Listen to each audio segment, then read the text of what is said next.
Bismillahirrahmanirrahim. Assalamualaikum warahmatullahi wabarakatuh. Innal hamdalillah nahmaduhu wa nasta'inuhu wa nastaghfiruh wa na'udzu billahi min shururi anfusina wa sayyiati a'malina. May yahdihillahu fala mudilla lahu wa may yudlil fala hadiya lahu. Asyhadu an la ilaha illallah wahdahu la syarika lah wa asyhadu anna Muhammadan abduhu wa rasuluhu la nabiyya wa la rasula ba'dah. Qala Allahu 'azza wa jalla ya ayyuhalladzina amanu taqullaha haqqa tuqatih wa la tamutunna illa wa antum muslimun. Fa inna asdaqal hadithi kitabullah wa khairul huda huda Muhammad sallallahu alaihi wasallam wa syarrul umuri muhdatsatuha amma ba'd. Ma'asyiral muslimin rahimani wa rahimakumullah. Segala puji bagi Allah Subhanahu wa taala yang mana dialah Allah Subhanahu wa taala yang masih memberikan banyak kenikmatan kepada kita. Allah berikan hujan kepada kita, Allah berikan kenikmatan-kenikmatan lainnya yang mana kenikmatan tersebut tidak bisa kita hitung-hitung, dan sejatinya kita hanya disuruh untuk bersyukur dan memanfaatkan kenikmatan tersebut dalam rangka ketaatan kepadanya.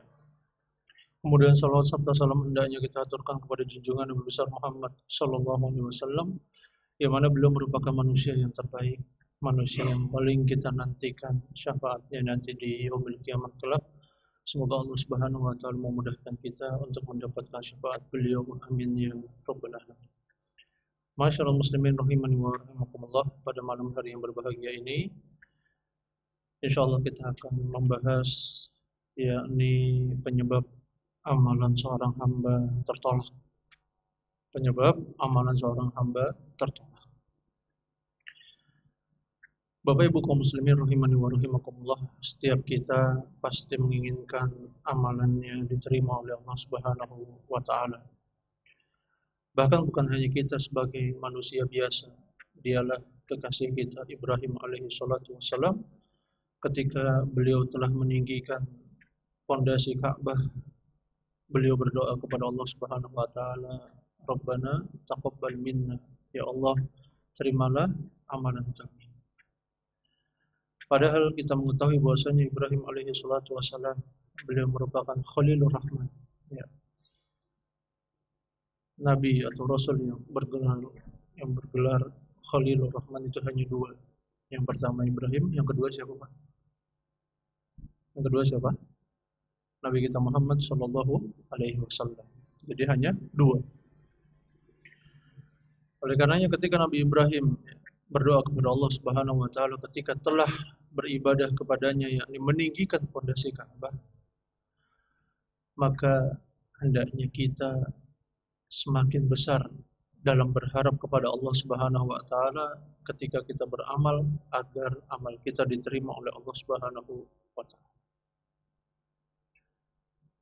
Kata para ulama, bedanya seorang yang mukmin dengan seorang yang fasik ketika dia setelah beramal itu, yakni ketika seorang yang beriman kepada Allah Subhanahu wa taala setelah dia beramal, dia takut, dia khawatir amalannya akan ditolak oleh Allah Subhanahu wa taala.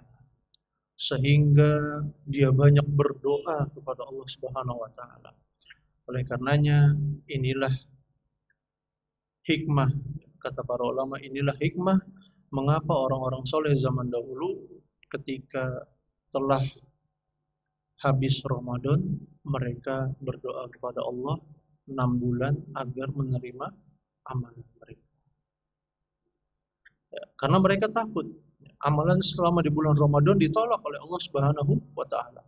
Padahal mereka telah melakukan puasa, lelah letih dalam berpuasa, menahan lapar, menahan pandangan, menahan nafsu syahwat dan yang lain. Maka sia-sia sekali apabila tidak diterima oleh Allah Subhanahu wa taala. Adapun orang-orang yang fasik, kata para ulama, adapun orang-orang yang gemar melakukan dosa besar, adapun orang-orang yang senangnya melakukan kemaksiatan kepada Allah Subhanahu wa taala, yakni ketika mereka telah melakukan ibadah, mereka merasa aman, mereka merasa tenang, mereka merasa yakin bahwasannya amalan mereka diterima oleh Allah Subhanahu wa taala. Maka ma'asyiral muslimin rahimani wa rahimakumullah, kita tanya ke dalam hati kita. Apakah setelah kita sholat maghrib, kemudian kita melaksanakan sholat sunnah ba'diyah maghrib, kita merasa bahwasannya, oh amal saya pasti diterima oleh Allah Subhanahu wa taala. Kita tanya dalam hati kita. Kalau kita masih ada perasaan seperti itu, maka hendaknya kita kurangi dan perbanyak untuk berharap kepada Allah Subhanahu wa taala, perbanyak berdoa kepada Allah Subhanahu wa taala agar Allah menerima amalan kita. Ma'asyiral muslimin rahimani wa rahimakumullah. Setiap orang pasti ingin amalannya diterima oleh Allah Subhanahu wa taala. Namun tidak segampang itu. Tidak semudah itu. Nah, ini yang akan kita bahas pada malam ini. Ternyata ada amalan-amalan, ada sebab-sebab yang menyebabkan amalan seorang hamba tersebut ditolak oleh Allah Subhanahu wa taala. Di antaranya yang pertama, sebab seseorang amalannya ditolak oleh Allah Subhanahu wa taala, yang pertama ialah seorang beramal soleh tanpa ilmu. Beramal soleh tanpa ilmu. Ketika seorang beramal soleh, jamaah sekalian rahimakumullah, tidak boleh kita mengedepankan perasaan kita. Ini prinsipnya amal soleh. Oh, saya sudah ikhlas, Ustaz. Oh, saya sudah baca Al-Fatihah 2000 kali, ikhlas. Oh, saya sudah baca zikir subhanallah 3333 kali, ikhlas. Oh, saya sudah sedekah ke sana, sedekah ke sini, ikhlas. Saya sudah sedekah ke klub malam, ikhlas. Maka dalam prinsip ibadah, ikhlas semata tidak cukup. Bahkan kata para ulama, keikhlasan semata tanpa adanya ittiba, tanpa adanya mengikuti sunnah Nabi SAW, maka keikhlasan tersebut tidak bermanfaat. Artinya amalan tidak diterima.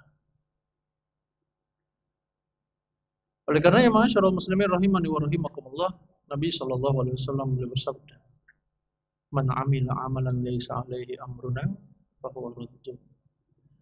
Barang siapa yang beramal tanpa ada contohnya, tuntunannya dariku, fahuwa raddun, maka amalan tersebut tertolak. Sebanyak apapun amalan kita, seikhlas apapun amalan kita, Bapak Ibu dirahmati Allah Subhanahu wa taala. Sebanyak apapun harta yang kita keluarkan, kalau tidak sesuai dengan jalannya Nabi, fahuwa raddun, maka amalan tersebut tertolak. Ma'asyiral muslimin rahimani wa rahimakumullah. Islam ini telah sempurna, Bapak Ibu yang dirahmati Allah Subhanahu wa taala. Jadi jangan dikurangi ataupun ditambah-tambahkan. Sebagian dari kita, ini perkara yang sudah ma'ruf, perkara yang sudah kita kenal, perkara yang sudah bukan merupakan sebuah rahasia.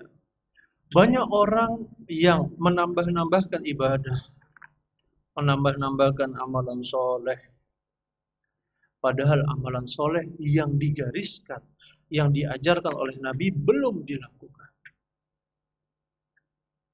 Betapa banyak orang yang melalaikan berbakti kepada orang tua, lalu dia lebih mengutamakan temannya, sahabatnya, tetangganya. Masya Allah. Padahal berbakti kepada orang tua saja belum. Betapa banyak orang yang mendahulukan hal-hal yang sebenarnya tidak penting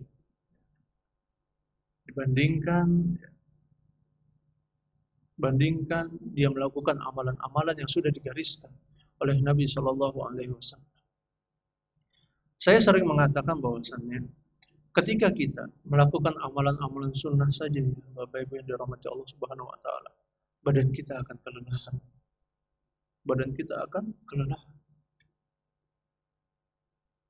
Bangun tidur, kita berzikir kepada Allah Subhanahu wa taala, baca doa. Ambil wudu, kemudian salat qabliyah subuh, kemudian salat subuh. Ba'da sholat subuh zikir pagi. Setelah zikir pagi selesai baca Al-Quran sampai syuruk. Setelah syuruk sholat duha minimal 2 rakaat. Setelah itu kita bekerja. Di sela-sela itu ada sholat qobliyah zuhur, ada sholat zuhur, ada sholat ba'diyah zuhur. Kemudian sholat asar. Kemudian sholat maghrib ada ba'diyahnya, sholat isya ada ba'diyahnya. Kemudian sholat malam. Hal-hal ini kalau kita lakukan saja Bapak Ibu yang dirahmati Allah Subhanahu wa taala, raga kita akan kelelahan. Maka sangat membingungkan sekali orang yang menambah-nambah ibadah. Seakan-akan tidak puas dengan apa yang Nabi ajarkan sallallahu alaihi wasallam. Dia menambah-nambah seakan-akan pasti ibadah saya diterima oleh Allah Subhanahu wa taala, padahal sebaliknya. Oleh karenanya Bapak Ibu yang dirahmati Allah Subhanahu wa taala, ketika kita beramal, landaskanlah dengan ilmu agar amalan tersebut tidak tertolak. Ketika kita tidak tahu, Ustaz, benarkah seperti ini? Tanya. Kita manusia, kita makhluk sosial, kita dikaruniakan oleh Allah Subhanahu wa taala mulut untuk apa? Untuk komunikasi, untuk bertanya. Allah mengatakan fas'alu ahla dzikri in kuntum la ta'lamun. Bertanyalah kepada orang yang Allah berikan ilmu, kepada para ulama apabila kalian tidak tahu. Jangan diam saja. Jangan manut-manut saja. Oh, tonggoku melakukan ini, ya aku tak manut, guys. Oh, temanku melakukan ini, ya aku wis manut baik. Jangan. Bapak Ibu yang dirahmati Allah Subhanahu wa taala, jangan. Ya, kita harus tahu dalilnya apa. Alasannya bagaimana? Ada enggak Al-Qur'annya? Adakah ayat Al-Qur'annya? Ada enggak hadis Nabi sallallahu alaihi wasallam yang mengatakan demikian? Kalau enggak ada, jangan dilakukan. Karena akan sia-sia apa yang kita kerjakan. Kemudian Bapak Ibu yang dirahmati Allah Subhanahu wa taala, Al-Imam Ibnu Qayyim beliau mengatakan, di antara kesalahan dalam beramal adalah seseorang beramal sesuai dengan kepuasan dirinya saja, bukan sesuai dengan tuntunan Nabi sallallahu alaihi wasallam, dan bukan sesuai dengan keridhaan Allah Subhanahu wa taala. Dan banyak orang yang melakukan demikian. Saya penting marah. Saya penting puas. Padahal dalam prinsip ibadah tidak seperti itu. Lebih baik Bapak Ibu melakukan yang sedikit. Sering saya katakan hadis Nabi sallallahu alaihi wasallam ketika beliau ditanya, ayyul a'malil afdal? Wahai Rasul, amal apa yang paling utama? Maka beliau mengatakan, amal yang paling utama adwamuha wa in qalla. Amal yang paling utama adalah amalan yang sedikit. Amalan yang sedikit namun continue. Amalan yang sedikit namun continue. Tidak apa-apa Bapak Ibu melakukan sholat tahajud 2 rakaat ditambah 1 witir, tapi Bapak Ibu lakukan terus sepanjang hari. Maksudnya misalnya sebulan penuh atau 2 bulan penuh. Daripada Bapak Ibu melakukan sholat tahajud 8 rakaat ditambah 3 witir, tapi hanya dilakukan di hari itu saja. Setelahnya tidak pernah melakukan lagi. Ma'asyiral muslimin rahimani wa rahimakumullah. Ada satu pelajaran yang saya dapat dari sebuah kajian. Saya lupa yang menyampaikan, entah Ustaz Ariful Bahri atau Ustaz Firanda. Beliau mengatakan demikian, Bapak Ibu. Nabi SAW mengkritisi orang yang melakukan ibadahnya jor-joran atau banyak. Dan Nabi tidak pernah mengkritisi orang yang ibadahnya sedikit. Dalilnya, Nabi SAW mengkritik orang yang datang kepada istri Nabi dalam rangka bertanya tentang ibadahnya Nabi SAW. Ada 3 orang datang kepada istri Nabi menanyakan ibadah beliau ketika di rumah. Kemudian diberi tahu oleh para istri Nabi ibadahnya Nabi Muhammad itu demikian, demikian dan demikian. Maka tiga orang ini mengatakan dalam hatinya, tiga orang ini saling mengatakan, oh, Nabi saja seperti itu ibadahnya dalam hati, dalam artian kok Nabi ringan sekali. Ya, padahal beliau adalah orang yang sudah diampuni dosanya. Maka bagaimanakah lagi dengan kita? Orang pertama mengatakan, aku akan puasa, tidak akan pernah berbuka. Maksudnya puasa terus sepanjang hari selama 1 tahun. Yang kedua mengatakan, aku akan sholat tahajud dan aku tidak akan tidur. Orang yang ketiga mengatakan, dan aku tidak akan menikahi wanita. Kalau orang zaman sekarang, ada orang yang mengatakan demikian, wih, wali ini, hebat ini, orang hebat, jempolan. Tapi apa kata Nabi SAW? Beliau mengatakan, apakah kalian yang mengatakan demikian? Tiga orang ini menjawab, iya wahai Rasul. Kata Nabi, adapun saya puasa dan saya berbuka. Artinya, Nabi tidak sepanjang tahun puasa. Beliau juga mengatakan, saya sholat malam dan saya juga tidur. Kemudian terakhir, beliau mengatakan, dan saya menikahi para wanita. Faman rogiba an sunnati falaisa minni. Siapa yang tidak suka dengan sunnahku, dengan tuntunanku, falaisa minni. Dia bukan termasuk dari golonganku. Oleh karena ya ma'asyiral muslimin rahimani wa rahimakumullah, tiga orang ini luar biasa amalannya.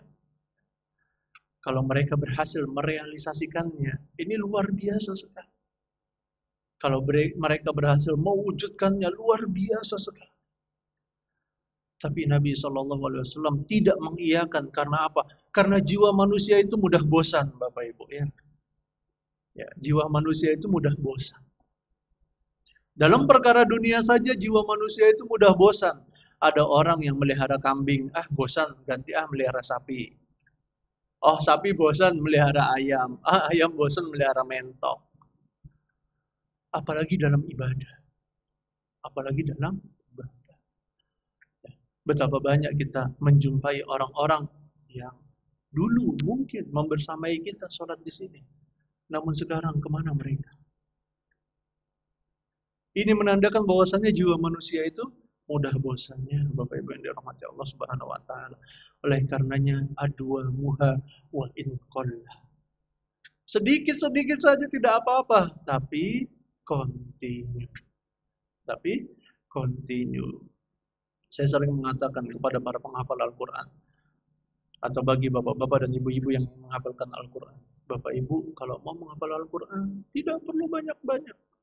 Tidak perlu 1 hari 1 halaman, tidak perlu 1 hari cukup 1 ayat. 1 hari 1 ayat. Bapak Ibu berhasil menghafalkan 1 hari 1 ayat, 1 hari 1 ayat saja.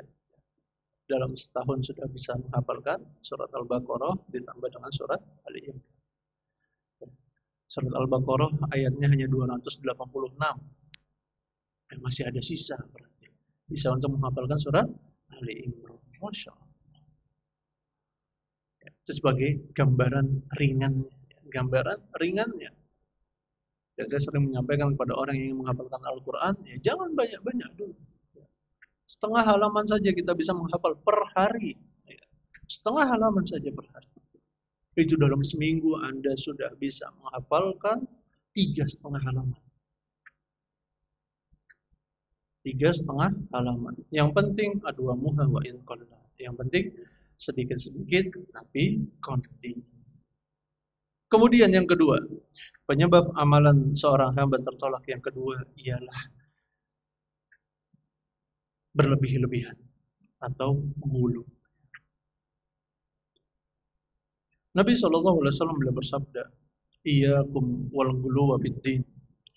Jauhilah oleh kalian sikap berlebih-lebihan dalam agama. Fa inna ma ahlaka man kana qablakum al-ghuluwu fid din. Karena sungguh sikap berlebih-lebihan dalam agama telah membinasakan orang-orang sebelum kalian.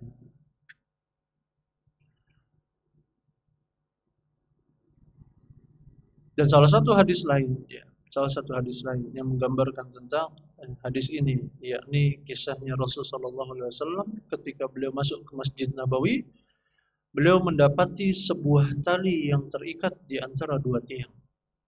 Maka Nabi bertanya kepada para sahabatnya, tali apa ini? Sebagian sahabatnya menjawab, ini adalah tali milik salah seorang istrimu, wahai Rasul. Apabila ia sholat malam dan ia lelah, maka ia sholat sambil berpegangan ke tali tersebut. Kemudian Nabi SAW bersabda, "Kulluhu, putuskan tali ini, cabut tali ini. Liyusolli ahadukum nasyatahu fa idza fatara falyarqud." Hendaknya seseorang sholat sesuai dengan semangatnya. Apabila seseorang dari kalian telah mengantuk, maka hendaknya ia tidur. Masyaallah muslimin rahimani wa rahimakumullah. Agama Islam ini melarang gulu dalam agama, ya. Sikap berlebih-lebihan dalam agama. Dan agama kita menyuruh untuk proporsional saja. Fattaqullah mastata'tum. Bertakwalah kepada Allah sesuai dengan kemampuan kalian. Seorang yang kemampuannya bersedekah sehari 1000 ya tidak apa-apa. Adapun seseorang yang setiap hari bisa bersedekah 1 juta, maka lebih baik, insyaallah. Ya. Oleh karenanya, fattaqullah mastata'tum. Ya. Fattaqullah mastata'tum. Bertakwalah kepada Allah sesuai dengan kemampuan kita. Sesuai dengan kemampuan kita. Karena Bapak Ibu yang dirahmati Allah Subhanahu wa taala, ya ada pembahasan menarik. Ya. Ada pembahasan menarik mengenai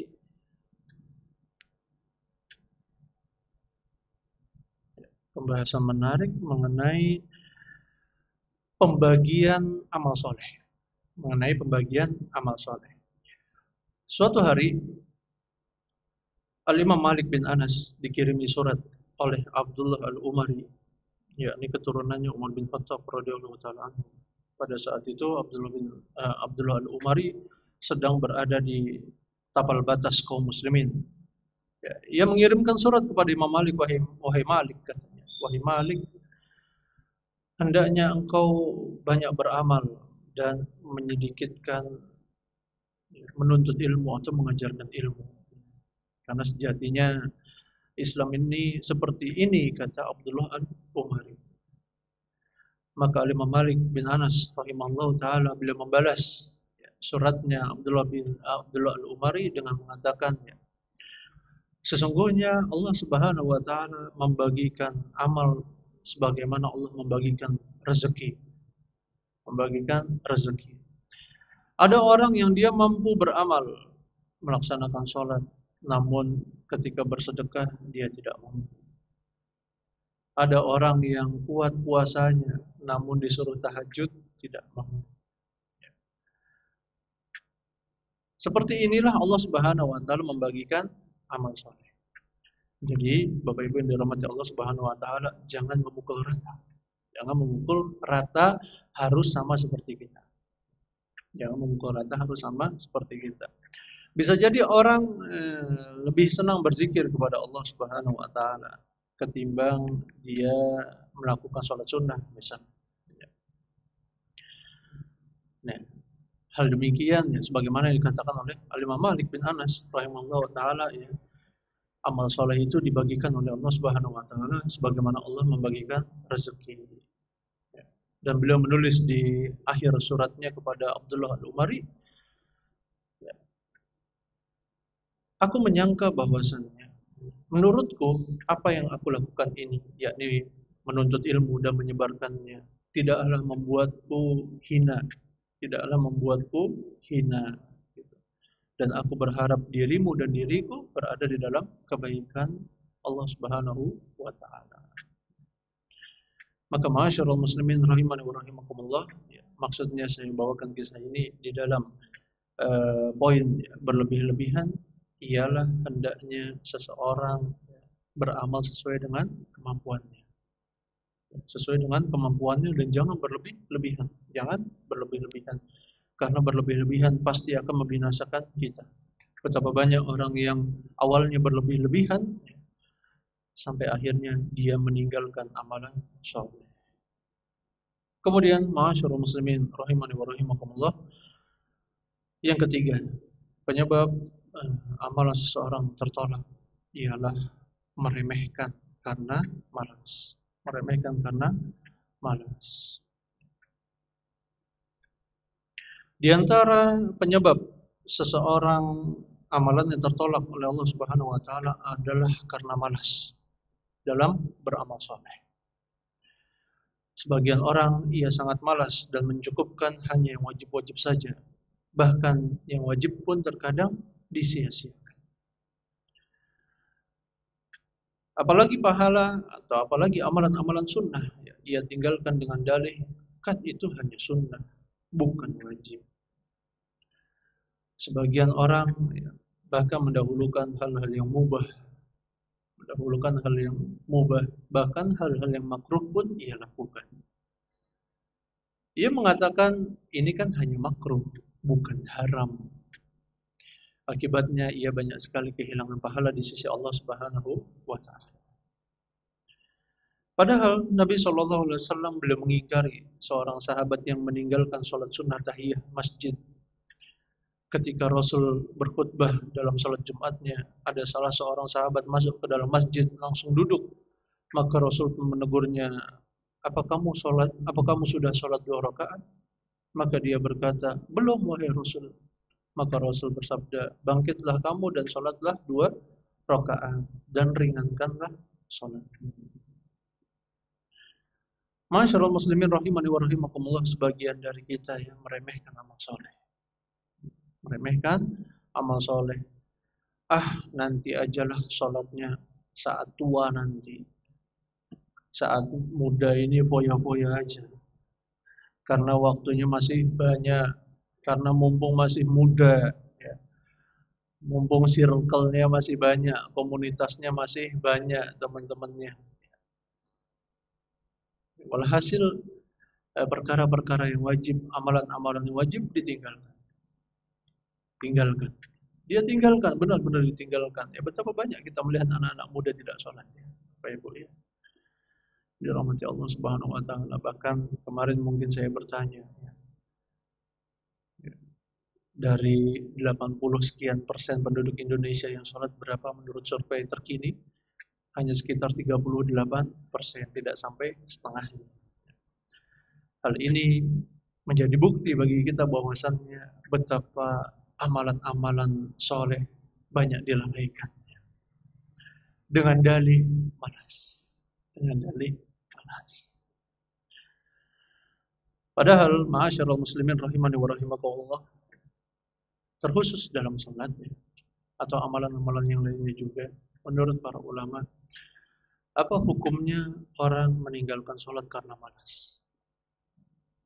Apa hukumnya orang meninggalkan sholat karena malas? Kalau saya tanya ke bapak-bapak, apa hukumnya, Pak? Meninggalkan sholat karena malas. Sebagian para ulama mengatakan orang yang meninggalkan sholat karena malas tetap dihukumi keluar dari Islam. Tetap dihukumi keluar dari Islam. Mayoritas para ulama mengatakan meremehkan sholat karena malas, maka dia telah melakukan dosa besar. Dia tidak perlu mengqadha sholatnya. Dia harus dituntut untuk bertobat dengan taubatan yang nasuha.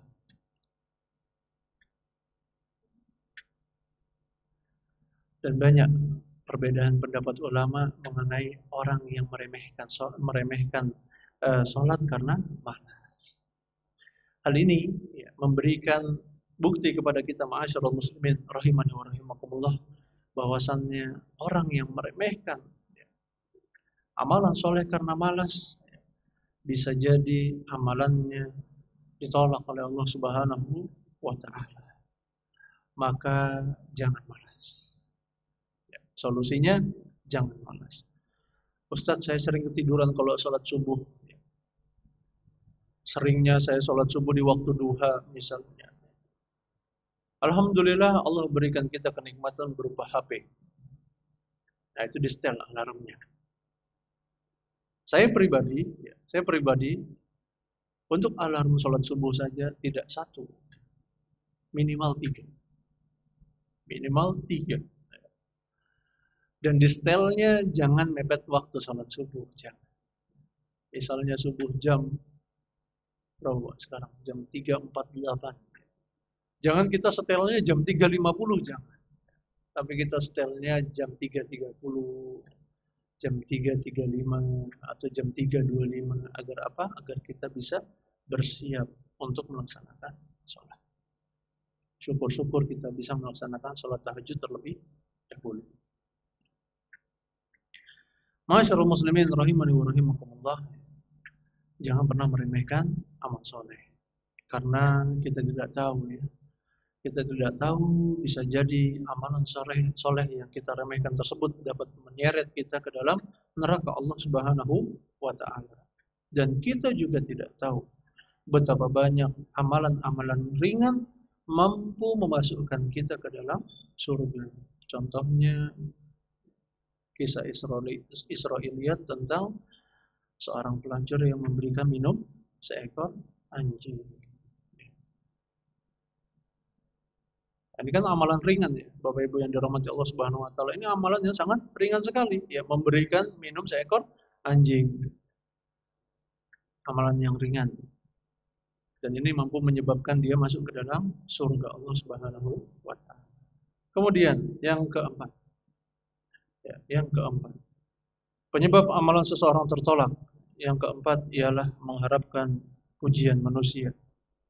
Mengharapkan pujian manusia. Allah Subhanahu wa taala berfirman kepada orang-orang yang mengharapkan pujian manusia pada hari kiamat ya. Ya.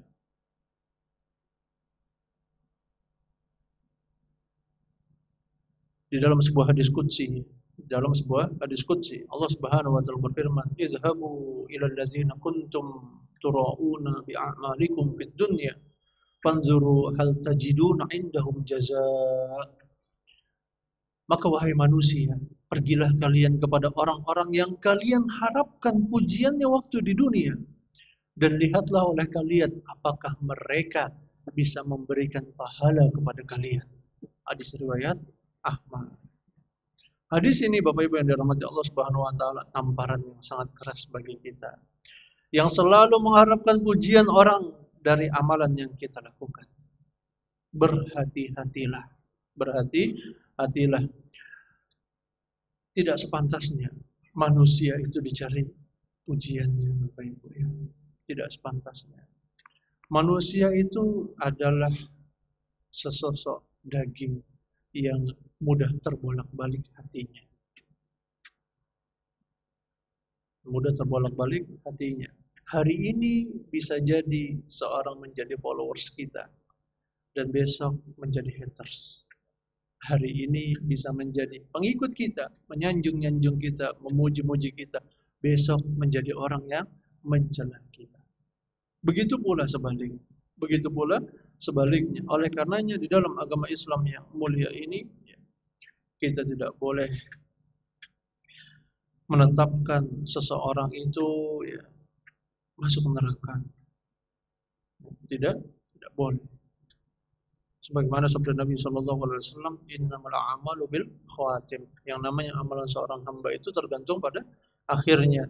Bisa jadi pada saat ini kita sering ya, dicaci maki oleh orang, namun di akhir hayatnya dia bertobat kepada Allah Subhanahu wa taala sehingga dia bisa masuk ke dalam surga.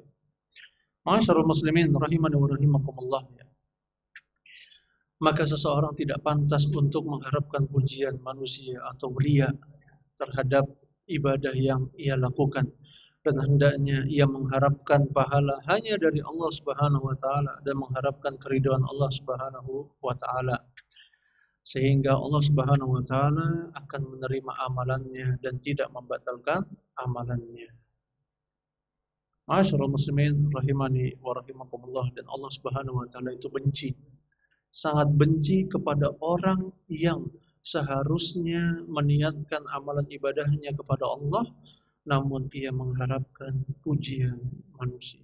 Allah Subhanahu wa taala sangat benci sekali orang-orang yang demikian. Oleh karenanya Allah mengatakan atau Nabi SAW beliau bersabda bahwasanya riya adalah syirikan kecil, syirkul asghar. Syirkul asghar, syirik kecil. Karena apa? Karena dia orang yang melakukan amalan tersebut mengharapkan pahala dari Allah sambil mengharapkan pujian kepada manusia. Dan hendaknya hal ini kita jauhkan sejauh-jauhnya.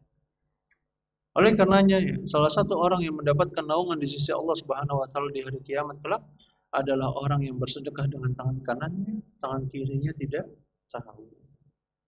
Maknanya hadis ini yakni jangan sampai orang-orang lain tahu bahwasanya ia telah beramal. Beda dengan kita Bapak Ibu yang dirahmati Allah Subhanahu wa taala. Beda dengan sebagian kita. Sebagian kita senangnya disebut-sebut namanya.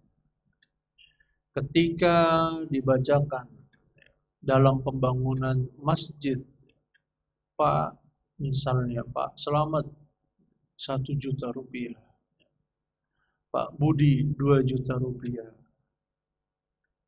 Ada orang yang namanya terlewat, kemudian dia protes, kok nama saya tidak disebut?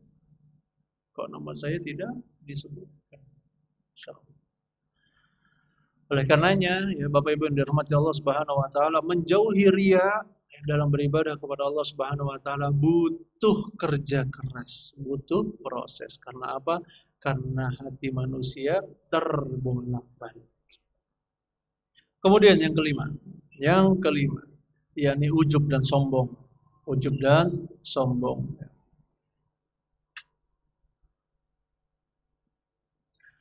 Di antara penyebab amalan seorang hamba tertolak di sisi Allah Subhanahu wa taala adalah ia ujub dan sombong dengan amalannya. Ia merasa dirinya lebih baik daripada orang lain. Setelah ia melakukan salat tahajud misalnya, ia merasa lebih baik daripada orang lain yang tidak tahajud.